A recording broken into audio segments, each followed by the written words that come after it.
আল্লাহর কাছে কোরবানির গোস্ত পৌঁছায় না, পৌঁছায় শুধু তাকওয়া। গ্রামের নাম ছিল শান্তিপুর। এই শান্তিপুরে করিম নামের এক দরিদ্র কৃষক বাস করত। করিম খুবই ধার্মিক এবং আল্লাহভীরু মানুষ ছিলেন। প্রতি বছর ঈদুল আজহা এলেই তার মন খারাপ হয়ে যেত, কারণ গ্রামের মানুষজন যখন কোরবানি দিত তার কোরবানি দেওয়ার মতো সামর্থ্য ছিল না। কোরবানি দেওয়ার খুব ইচ্ছা থাকলেও দারিদ্র্য তার পথে বাধা হয়ে দাঁড়াত।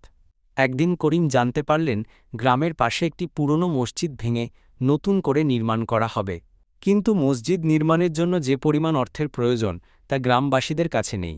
করিমের মনে মসজিদের জন্য খুব মায়া হল। তিনি ভাবলেন যদি তার সামর্থ্য থাকত তাহলে তিনি অবশ্যই মসজিদ নির্মাণের জন্য কিছু দান করতেন, কিন্তু নিজের অভাবের কথা ভেবে তিনি হতাশ হয়ে পড়লেন। করিমের গোয়ালে একটি পুরনো গরু ছিল। গরুটি তেমন কোনো কাজ করতে পারত না। করিম ভাবলেন এই গরুটি বিক্রি করে যদি কিছু টাকা পাওয়া যায় তাহলে তিনি সেই টাকা মসজিদের নির্মাণ কাজে দান করবেন। তিনি জানতেন গরুটি বিক্রি করলে তার সংসারে অভাব আরও বাড়বে, কিন্তু আল্লাহর সন্তুষ্টির জন্য তিনি এই ত্যাগ স্বীকার করতে রাজি ছিলেন। পরের দিন করিম গরুটি নিয়ে হাটে গেলেন এবং অনেক কষ্টে সামান্য কিছু টাকার বিনিময়ে গরুটি বিক্রি করলেন। সেই টাকা নিয়ে তিনি সোজা মসজিদের নির্মাণ কমিটির কাছে গেলেন এবং তাদের হাতে তুলে দিলেন। গ্রামবাসীরা করিমের এই মহানুভবতা দেখে অবাক হয়ে গেল। তারা করিমের জন্য দোয়া করলেন।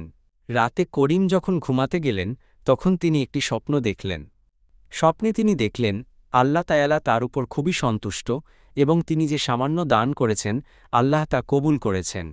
আল্লাহ তায়ালা তাকে জানালেন শুধু পশু কোরবানি দিলেই কোরবানি হয় না, বরং নিজের প্রিয় জিনিস আল্লাহর পথে ত্যাগ করাই হল আসল কোরবানি।